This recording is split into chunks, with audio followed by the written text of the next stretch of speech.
So, cats and kittens, it looks like we're in for another glorious round of Hugo Award drama. Hurrah!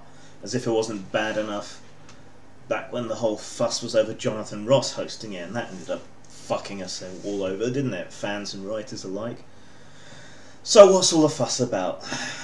Well, there's this effort known as the Sad Puppies effort, which is meant to put the kind of books that don't normally end up on the Hugo slate up for awards. And the hints are that like 3 out of 5 nominations are coming from the Sad Puppies slate this time to be put forward for awards. They likely won't win, I suspect, but you know, what the hell.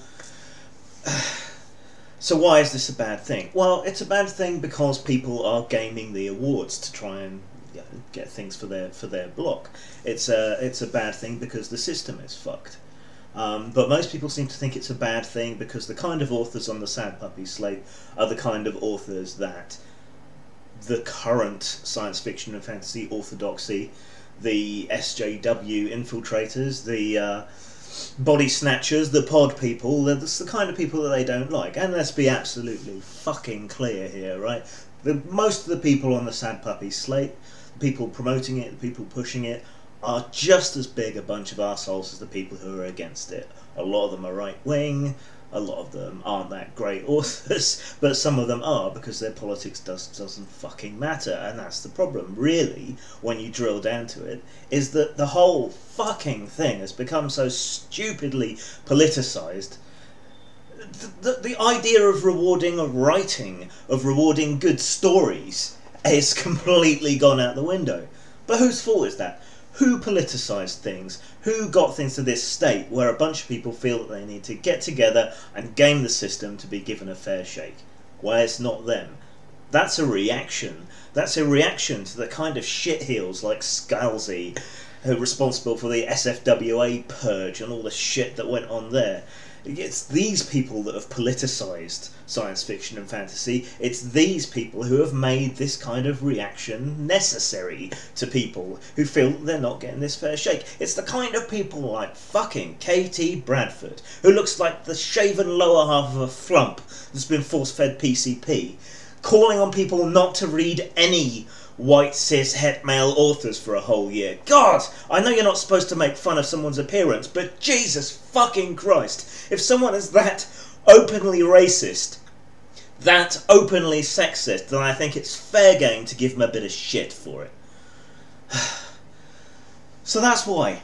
Alright, they have made the science fiction and fantasy environment, particularly the SFWA and particularly the Hugos, so fucking toxic to anybody that doesn't toe the line, doesn't write a worthy piece of science fiction that deals with transgender otterkin living in spacesuits in Jupiter's atmosphere. If you're not writing about that kind of specific social agenda fiction, then they're not interested. And you got fuck all chance of getting an award, and it doesn't matter how fucking great your book is, you're boned. And that's why this has happened. And this time round, it looks like they might actually make a dent.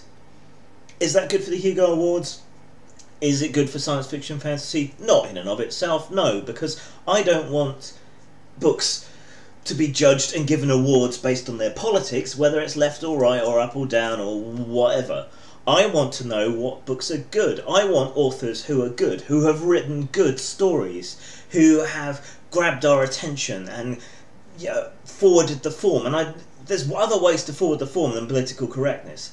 You know, people who've done that should be awarded. That's what it should mean. It should mean something.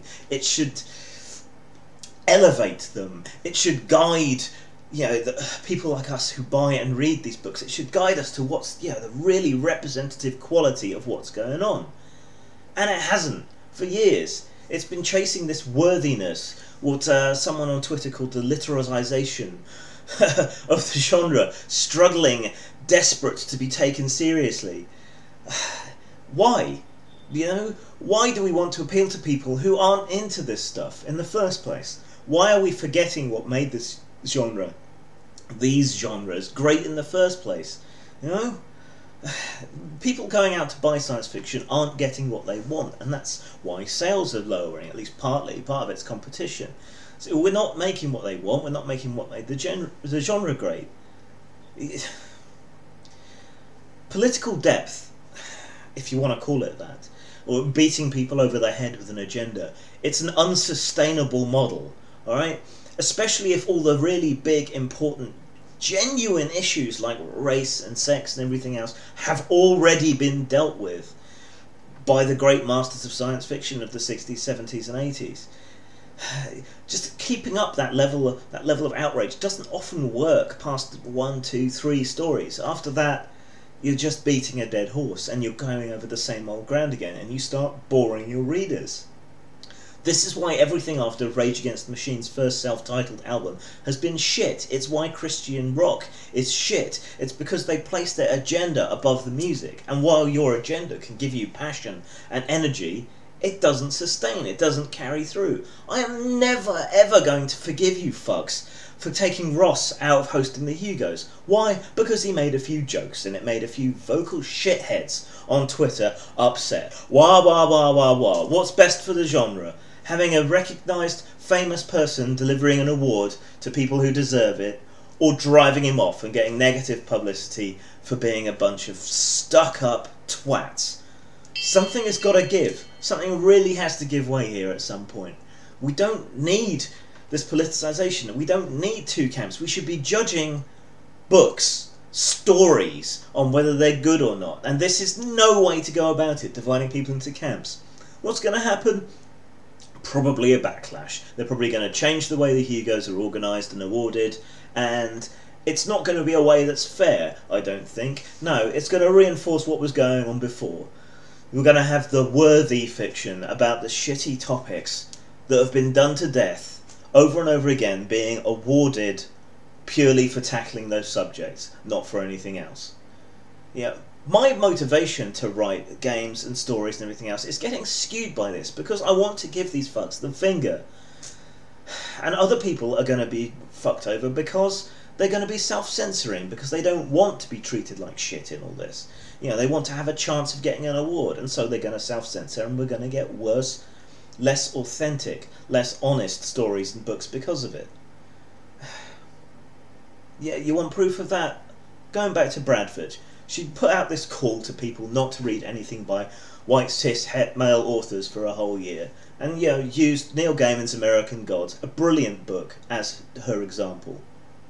And what did Neil Gaiman do? What did a lot of authors do? Did they protest? Did anyone say, whoa, wait a sec, this is all a bit sexist and racist, you might want to back up a bit? What about the stories? Nobody said that, they just said, yeah, oh, well, okay, fair enough, yeah, you should explore these other authors. Let's explore authors because they're good, not because of what junk they have or don't, alright? And not because of their attitude. You know, I want good stories. Give me good stories, and give awards to people who give good stories so that I know what I'm fucking buying, you tits.